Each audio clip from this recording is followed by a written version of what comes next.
This episode of the Old Soul, New Soul Astrology podcast is brought to you by the Fun Astrology 101 course. If you'd like to learn the language of astrology in a fun and easy way, go to funastrology.com and check out the 101 course. It's right there on the homepage. Welcome to the Old Soul, New Soul Astrology podcast with Robert Glasscock, Thomas Miller, and we have a Discord group that Kristen Lawhead runs for us where we continue a pure astrological conversation. The link to join that is up at the top of the funastrology.com website. But Robert, after our recent episode on the strongest planets in the chart, somebody had a question about the zenith point.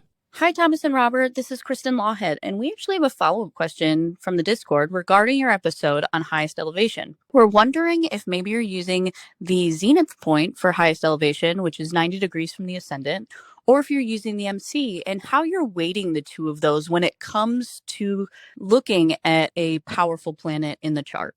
Thank you. That is a great question, Kristen, and everybody should know it. First of all, the midheaven is not a planet. It's a point. So always bear that in mind, and they're different. The planets are actual physical archetypes. They're physical planets that have orbits and cycles and so on. Anyway, yes, the highest planet is not necessarily technically the strongest, but that's one consideration to bear in mind. The highest planet, and it's usually going to be either in the 10th house or near the midheaven. It could be on the 9th house side of it, but it's the highest planet in the horoscope when you look at it, whatever house system you prefer to use. And it really does, if you think of the 10th house and the midheaven as your ego, which is what it is in the old Freudian concept of ego and id and superego and so on.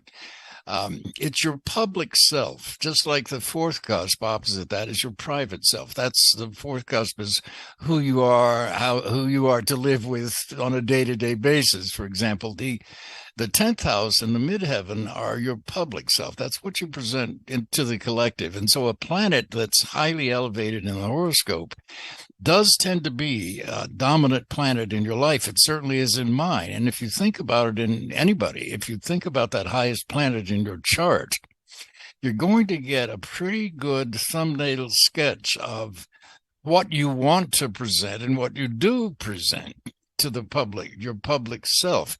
If it's unconscious, if you don't know anything about astrology, you're not maybe aware fully of what you are projecting. But if you are aware of astrology, now you have a great handle. You can take that planet and the sign that it's in and think about the positive sides of the meanings of that planet and sign and the negative sides of the meaning of that planet in that sign, and get a very clear, conscious picture of what you're putting out there publicly. And it very often, that planet and sign will figure in a person's career, which of course is all of our higher self projection into the collective, what we do for a living. So yeah, that's a great question.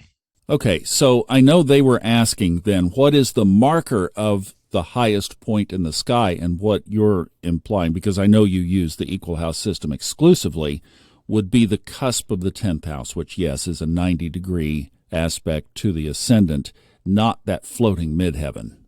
That's exactly why I use equal houses, because you visually can instantly see what planet is at highest elevation. Philosophically, of course, I tried every house system. When I first started out, I started out with Placidus, like everybody else did in those days, but I tried Regiomontanus. And if I didn't use equal houses, I would use Koch. But here's where I finally got, because I kept reading in the old books all of these justifications. Well, life is totally different if you're born at the higher latitudes. If you're an Eskimo born in Alaska, it's a totally different life than if you're born on the equator. No, it isn't. Eskimos may use whale blubber for money, but money is still the second house, no matter where you're born, whatever you use for money. So all of these long, lengthy dissertations about how life is so totally different, depending on the latitude, are, to me, philosophically wrong. And here's the deal. All of the different house systems were originally created trying to make predictions more accurate. In other words, more fatalistic. And in those days, lives were shorter. They were much more constrained. Many people never traveled more than 50 miles beyond where they were born. They did not have a lot of options of what to do for a job or a career or anything else. So their lives were, in fact, much more fatalistic than they are today. And now we're talking about astrologers who were paid to be housed in the palaces and advise the kings and queens, and they'd better be right.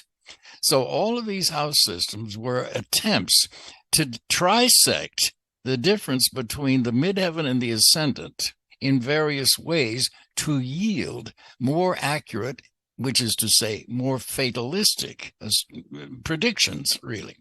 Well, we know now, at this late stage in the game, astrology is some 30,000, 35,000 years old, that it is not fatalistic in the same way that the old astrologers assumed it was. We have a great deal more free will today, and the more philosophical we are, the more knowledgeable we are about astrology, the greater our free will, because we can look at a planet or aspect in the chart and think, all right, here are the negative meanings. This is what I should watch out for. Here are the positive meanings. So we have a lot more knowledge to be consciously living than we've ever had. So it is not so fatalistic, but that was the main difference that I had with the old different house systems. Lives are not different. Again, Eskimos may use whale blubber, but it's the same thing as a dollar bill or a conch shell if you live in, the Pacific. It doesn't matter. It's money. So I'm looking for the planet of highest elevation. And in equal houses, all of the houses have the same degrees. So the 10th cusp is always 90 degrees away from the ascendant. And it's very easy to just glance at the chart and instantly see what planet occupies the highest elevation. And that becomes another factor in considering which planet is strongest in your chart. Your chart ruler is always the planet that rules the ascendant. Whatever that planet is, that is your chart ruler. It's your life ruler. So it is a predominant planet. It may or may not be the planet of highest elevation. And the planet of highest elevation may not necessarily be 90 degrees from the ascendant. It isn't in my chart. The planet of highest elevation in my chart is actually sextile my ascendant. It's in my 10th house, but it sextiles my ascendant. So that rule of thumb, this can be a very tricky kind of discussion that we're having here. But if Kristen is looking for the planet of highest elevation, then the easiest way to spot that is to simply use equal houses, and you can instantly see what that planet is. If you're using Placidus or another house system, you may have to do a little more eyeballing to figure out which planet is truly the highest elevation. I hope that helps. Yeah, and I've got a Placidus chart up here just looking at it to see the context of this, and that's where the confusion would lie, because in the equal house system, each cusp of each house, which is equal, is the same degree and minute as the ascendant. So that makes the cusp of the 10th house, as Robert is saying, a perfect square, a perfect 90-degree, call it zenith point,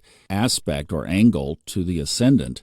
In Placidus, as I put this chart up, and it throws off the 10th house, so it does get confusing. And yes, that's not the reference point that Robert is mentioning here. So that's a great question. Thank you for that.